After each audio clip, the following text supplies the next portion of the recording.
በአማራ ክልል ምስራቅ ጎጃም ዞን ውስጥ በሚገኘው ደብረ ኤልያስ ወረዳ 3 ወጣት ሴቶች በአካባቢው በሚንቀሳቀሱ የፋኖ ታጣቂዎች ተገድለው ተገኝተዋል። ድርጊቱ መፈጸሙን ያረጋገጡት የአማራ ፋኖ ብሔራዊ ኃይል ማዕከላዊ ኮማንድ አባል አስረስ ማረዳምጤ 3ቱ ሴቶች ለጠላት ሲሰልሉ በመገኘታቸው እርምጃ መወሰዱን በመጥቀስ ተናግረዋል። የደብረ ኤልያስ ወረዳ ባለስልጣናት በበኩላቸው ግድያው የተፈጸመው የቀን ስራ ላይ ተሰማርተው በነበሩ ሴቶች ላይ እንደሆነና ከመካከላቸው አንዷ የመስማት ችግር ያለባት እንደሆነች በመግለጽ ታጣቂዎቹን ከሰዋል።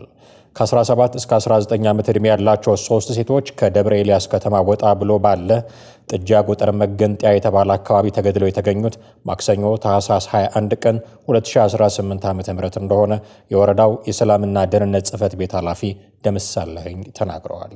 የወረዳው የጸጥታ ኃይሎች 3ቱን የሴቶች አስክሬን ያገኙት ከነዋሪዎች በደረሳቸው ጥቆማ እንደሆነ የወረዳው የመንግስት ኮሚኒኬሽን ኃላፊ ሙላት ሙኒዬ ገልጸዋል። ሙላት እንደሚናገሩት አስክሬኖቹ የተገኙበት ቦታ በታጣቂዎች ቁጥጥር ስር ያለ ነው ብለዋል። አካባቢው ከመንግስት ቁጥጥር ውጭ ነው። ታጣቂዎች የያዙት አካባቢ ነው። እዚያ የሚተላለፍ ሰው 3 ልጆች ተመተው ወድቀዋል፣ ጭንቅላታቸውን ነው የተመቱት የሚል ጥቆማ ሲደርስ የጸጥታ ኃይል ሄዶ አስክሬናቸውን አምጥቶ ለቤተሰቦቻቸው አስረክቦ እንዲቀበሉ ተደርገዋል ብለዋል። ይህንኑ የሚያጠናክሩት የሰላምና ደህንነት ጽሕፈት ቤት ኃላፊው ደምስ በበኩላቸው 3ቱ ሴቶች በጥይት ተደብድበው እንደተገደሉ አስረድተዋል። የተለያየ ያስገድዶ መድፈር ድርጊቶች ፈጽመውባቸዋል ሲሉም ወንጅለዋል። ወሲባዊ ጥቃት መፈጸሙ እንዴት እንደተረጋገጠ ጥያቄ የቀረበላቸው ኃላፊው ሐኪሞችን ይዘን ሄደን ነበረ። ከዚያ በኋላ የተፈጸመ ድርጊት ካለ በሚል ነበረ አስቀድመን ይዘናቸው ሄድ ነው። ይዘናቸው ከሄድን በኋላ ያለውን ናሙና ወሰዱ። ልጆቹን ከፋፍኖ አነሱ። ከዚያ በኋላ ሲታይ እንደዚህ አይነት ነገር እንደፈጸሙባቸው ነው መረጃዎች የሚያመለክቱት ብለዋል። የኮሚኒኬሽን ኃላፊው አቶ ሙላት እንደሚናገሩት የሟቾቹ ማንነት የታወቀው በመታወቂያቸው አማካኝነት ነው።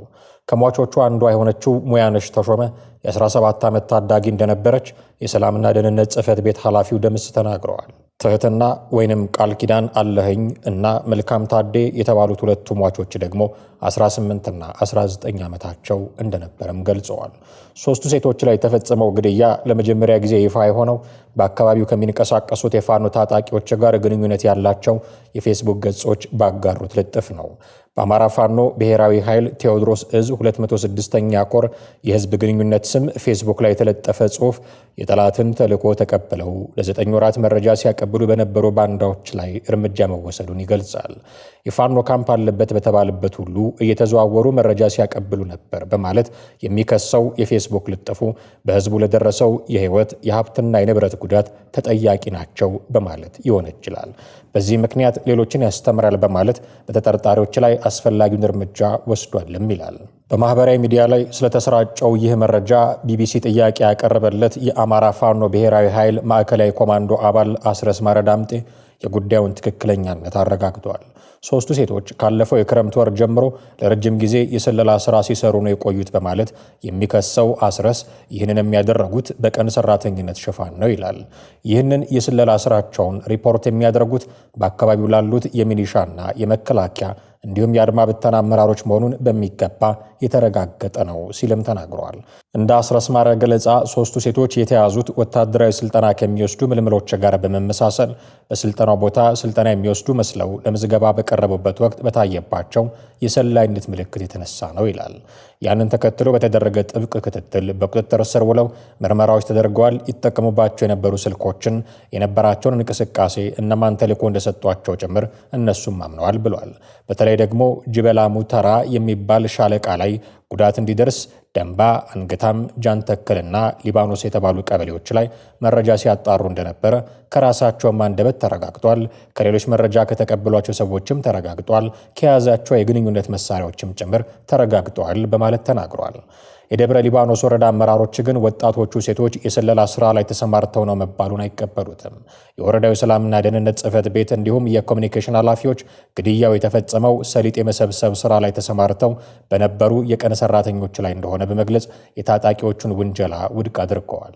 ከሟቾቹ አንዷ የሆነችው ትህትና ዘመድና የወረዳው ትራንስፖርት ጽሕፈት ቤት ኃላፊ የሆኑት ዘውዱ ደምስም በተመሳሳይ እንኳን ተልዕኮ ልትቀበል ከመንግስት አካል ማን ምን እንደሆነ አታውቅም ሲሉ ይከራከራሉ።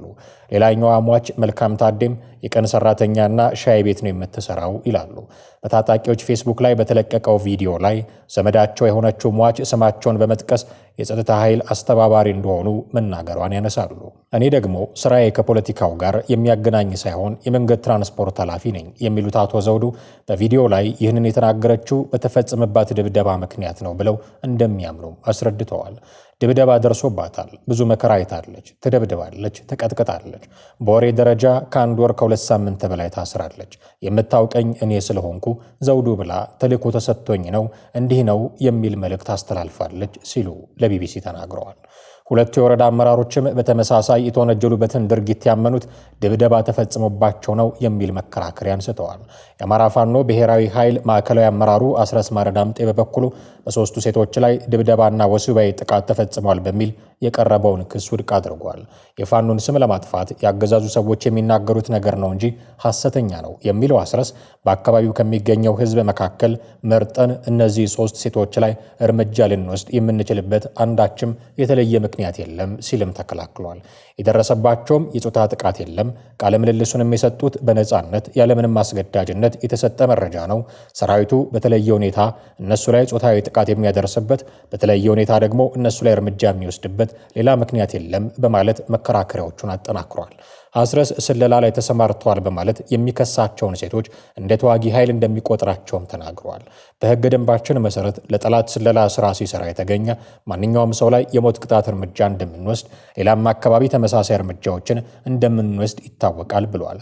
በቁጥጥር ስር ያሉ ሰዎች ላይ ግድያን መፈጸም እንደ የጦር ወንጀል ድርጊት ሊቆጠር የሚችል ስለመሆኑ ጥያቄ የቀረበለት የፋኖ አመራሩ አስረስ ማረዳምጤ ምርኮ የተያዘ ሰው በተኩስ ልውውጥ መሃል በፈቃደኝነት እጁን የሰጠ ሰው ሲሆን ይህኛው ግን በልዩ ሁኔታ የሰለላ ስራ ሲሰሩ ስለሆነ በቁጥጥር ስር የዋሉት በሕገ ደንባችን መሰረት እንደ ምርኮኛ የሚያዙ አይደሉም የሚል ምላሽ ሰጥቷል።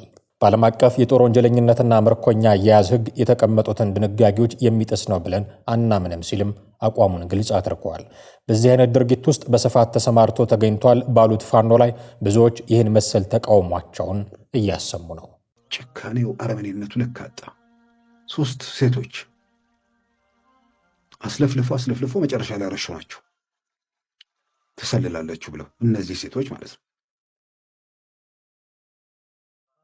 እንደ ገድል ደግሞ እርምጃ ወስደንባቸዋል የሚል መግለጫ አውጥተዋል። እርምጃ ወሰደው ደግሞ ያው እኔ ይሄ ዘመነ የሚባል ሰው ወንጀል የሚባለው ነገር ውስጥ ተነከረበት ሳይሆን ተዘፈዘፈበት የሚያስብል ነገር ነው። አሁን በየመድረኩ ባለው ነገር ላይ ከሱ ጋር የተያዘ ያሉ ወንጀሎች ናቸው በብዛት እየተነሱ ያሉት። ምንድነው ስራችሁ? የቤት ሰራተኛ ኑሮ ለማሸነፍ ደፋ ቀና የሚሉ ልጆች 3 ሴቶች፣ በተለይ ደግሞ አንደኛዋ ጭንቅላቷ ላይ ያሰረችው ጆሮው ላይ አይሰማም አሉ እዛው ለራሳቸው ሲናገሩ። ይህንን ነው በአማራ ክልል ላይ ሲኦል እያደረጉ በየቀኑ ግድያን እንደ ተቀደሰ ተግባር እያወጁ የቀጠሉ ሰዎች። ኤርሚያስ ለገሰ በበኩሉ ፋኖና ደጋፊዎቹ ከሰሞኑ በአማራ ክልል እየተደረጉ ባሉ ስብሰባዎች የተነሳ ከፍተኛ ድንጋጤ ውስጥ መግባታቸውን ይናገራል። የአማራ ሕዝብ በአዳራሽ ተገኝቶ እያደረገ ያለው ስብሰባ በግልጽ በሚታይ መልኩ የጎጃም ታጣቂ አመራሮችን አስጨንቋቸዋል። አጭሩ መልስ ነው። ማስጨነቅ ብቻ አይደለም፣ አስደንግጧቸዋል። በማህበረሰብ ውስጥ መሰላቸትን በቃ ይገልጻል። በቃን አይነት ነገር አለ። ይሄን የጎዳቸው ጉዳቱ ስር አጥንታቸው ስር ገብቷል።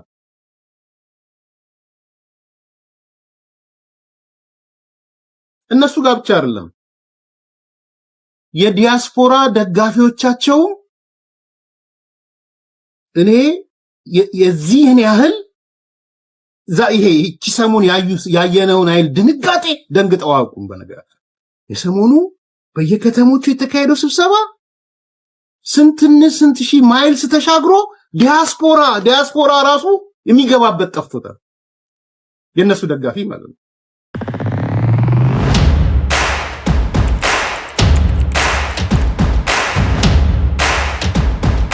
ታዋቂው የፖለቲካ ተንታኝና ፖለቲከኛ አቶ ጀዋር መሐመድ የአፍሪካ ቀንድ ሀገራት ፖለቲካዊና ኢኮኖሚያዊ ጣፈንታቸውን የመወሰን አቅማቸውን እያጡ መምጣታቸውንና ቀጠናው ለመካከለኛው ምስራቅ የፖለቲካ ፉክክር ተገዢ የሆነ መምጣቱን የሚያስጠነቅቅ ትንታኔ ሰጠ። ጀዋር በአፍሪካ ቀንድ የመንግስትና የማህበረሰብ ጥፋት የጋራ ሽርክና በሚል ርዕስ ባጋራው ጽሑፍ በአዲስ አበባ፣ አስመራ፣ መቀሌ፣ ሞቃዲሾ፣ ሃርጌሳ፣ ፖርት ሱዳንና ዳርፉር የሚታዩ ውጥረቶች የአካባቢው የፖለቲካ ሽኩቻዎች ብቻ ሳይሆኑ በውጭ ኃይሎች የሚቀነባበሩ የጥፋት ፕሮጀክቶች መገለጫዎች መሆናቸውን አመልክቷል። ጀዋር በጽሑፉ እንዳተተው የአፍሪካ ቀንድ ሀገራት ወሳኝ የሆኑ ብሔራዊ ውሳኔዎችን ከመወሰናቸው በፊት ከፍተኛ ባለስልጣናት፣ ፕሬዝዳንቶችና ጄኔራሎች በጸጥታ ወደ መካከለኛው ምስራቅ ዋና ከተሞች ሲጓዙ ይታያሉ። እነዚህ ባለስልጣናት ከውጭ ጉዟቸው ሲመለሱ የሀገር ውስጥ ተቋማት፣ ፓርላማና ካቢኔ በሌላ ቦታ የተወሰነውን ውሳኔ ለማጽደቅና ህጋዊ ሽፋን ለመስጠት ብቻ ይሰበሰባሉ። ይህም በደምና በመስዋዕትነት የተገነባውን ሉዓላዊነት ወደ ትርኢት አውርዶታል ሲሉ ተችተዋል። ወቅታዊ የአፍሪካ ቀንድ መሪዎች አካሄድ በ19ኛው ክፍለ ዘመን የዝሆን ጥርስና የባሪያ ንግድን ካመቻቹ የዛንዚባር ተላላኪዎች ጋር ተመሳሳይ መሆኑን ጀዋር መሐመድ በጽሑፉ አነጻጽሯል። የውጭ ኃይሎች ግዛትን በቀጥታ መውረር አያስፈልጋቸውም። ይልቁንም ሀገራዊ ጥቅምን ለግል ስልጣንና ሀብት አሳልፈው ለሚሰጡ የሀገር ውስጥ ተዋንያን የበላይነቱን ያከራያሉ ያለው ጀዋር መሪዎች የመንግስት ጠባቂ ከመሆን ይልቅ የውጭ ጌቶቻቸውን ፍላጎት በማስፈጸም ብጥብጥንና ግዛትን የሚያስተዳድሩ የመግቢያ ደላሎች ሆነዋል ሲሉ ከባድ ትችት ሰንዝረዋል። ኢትዮጵያን ጨምሮ በታሪክ ጠንካራ የነበሩ መንግስታት ሳይቀሩ የሉዓላዊነት ክብር አጥተው ለሀብታም ጥቃቅን መንግስታት ጥገኛ ደንበኞች እየሆኑ መምጣታቸውንም ተናግሯል። ጽሑፉ ለመካከለኛው ምስራቅ ኃይሎች ጠንከር ያለ ማስጠንቀቂያም አስተላልፈዋል። በአፍሪካ ቀንድ በሚሊሻዎችና በተላላኪ መሪዎች በኩል ክልሉን የመቆጣጠር ስልት ለአጭር ጊዜ አዋጭ ሊመስል ቢችልም በዘላቂነት ግን ከፍተኛ አለመረጋጋትን የሚፈጥር ነው ብለዋል። ዛሬ እየተዘራ ያለው የህዝብ ቂምና ቁጣ ድንበር ተሻግሮ የንግድ መስመሮችን፣ ኢንቨስትመንቶችንና ቀጠናዊ ደህንነትን አደጋ ላይ ይጥላል ያለው ጀዋር መሐመድ የትኛውም የሀብት መጠንና ወታደራዊ ኃይል ከዚህ አደጋ ሊታደጋቸው እንደማይችልም ተንብየዋል። ምንም እንኳን የውጭ ጣልቃ ገብነት ቀጠናውን ቢያተራምሰውም ዋናው ተጠያቂነት ግን የፖለቲካ ልዩነቶችን በሰላማዊ መንገድና በውይይት መፍታት የተሳናቸው የሀገር ውስጥ ኃይሎችን ላይ እንደሆነ ጀዋር አጽንኦት ሰጥቶ ጽፈዋል። ትጥቅ ትግልን ከንግግር ማስቀደም ለውጭ ጣልቃ ገብነት በር ከፍቷል የሚለው ጀዋር መሐመድ መፍትሄው ፖለቲካን እንደገና የህዝብ ኃላፊነት ማድረግ፣ ለግለሰቦች ሳይሆን ለዜጎች የሚሰሩ ተቋማትን መገንባትና የውጭ ተጽዕኖን በድፍረት መመከት እንደሆነም ጠቁመዋል። ጀዋር ጽሑፉን ሲያጠቃልል እየተካሄደ ያለው ትግል ስለ ስልጣን ብቻ ሳይሆን መጪው ትውልድ የሚረከበው የሚሰራ መንግስት ነው ወይንም በስልጣን ጥመኞች የፈረሰ ፍርስራሽ ሀገር ነው የሚለው ጉዳይ ላይ መሆኑን አስገንዝበዋል።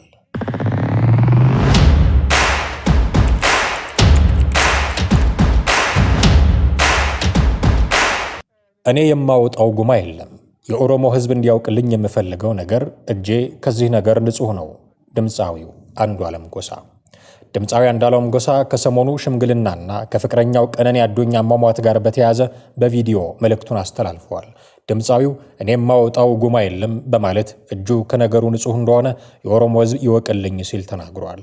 እኔም መጥፎ ሐዘን ውስጥ ነኝ፣ ሐዘኔን እንኳን በደንብ ማዘን አልቻልኩም ያለው ድምፃዊው እስር ቤት ነበርኩ፣ ከዛ ስወጣ ይኸው በመጥፎ ነገር ቀጥሏል ብለዋል። ድምፃዊ አንዱዓለም ጎሳ ያጠፋኋት ወይንም የጎዳኋት ነገር የለም፣ የማወጣው ጉማ የለም ያለ ሲሆን ሽማግሌ የላኩት ለእኔ ወይንም ለሌላው እንዲወግኑ ሳይሆን እኔም እውነት አለኝ፣ ሚስቴን አጥቻለሁ፣ ያንን እውነት ተመልከቱልኝ ብዬ ነው ሲል ገልጿል።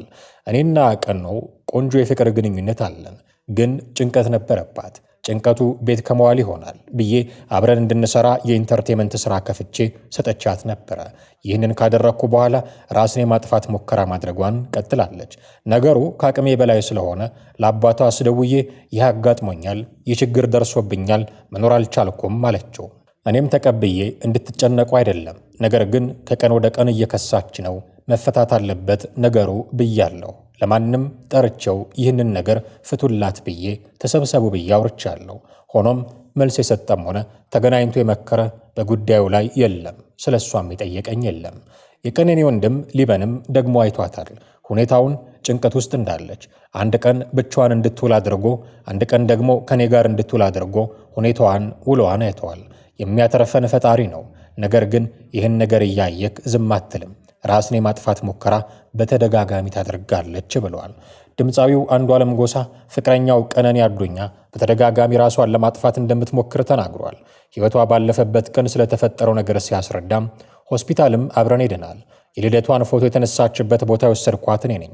ከዛ ስወጣ ሰዎችን ለማግኘት ሄድኩ። እሷ በጊዜ ልግባ ብላ ነው የተለያየ ነው። ማታ ጥሩ ጊዜ እያሳለፍን ነበረ። ለወንድሟም ስትደውል ነበረ። ድንገት ስለ ውሎ አስጠይቃት እኔን የማመን ችግር አለብህ በማለት ከምንተኛበት ተነስታ ሄደች። ስትቆይብኝ ተጠራጥሬ ሄድኩ። ሌሎች ክላሶች ውስጥ የለችም። ቼክ ሳደርግ ኪችኑ ዝግ ነው። አበባ ነገር ላይ ቆሜ ሳያት የልብስ ማጠቢያ ማሽኑን ተደግፋ ላርጎ ስትጠጣ ነበረ። ምን ነው ቀን ነው ብዬ በዛ ዘልዬ ገባው። ከዚህ ቀደም እንዲህ አይነት ነገር አላደረገም ብላ ቤተሰብ ፊት ቃል ገብታልኝ ነበረ። ወንድሜም ጓደኛዋም እንዲመክሯት ነግሬያቸው ነበረ። በተደጋጋሚ ቃል ገብታልኝ ነበረ።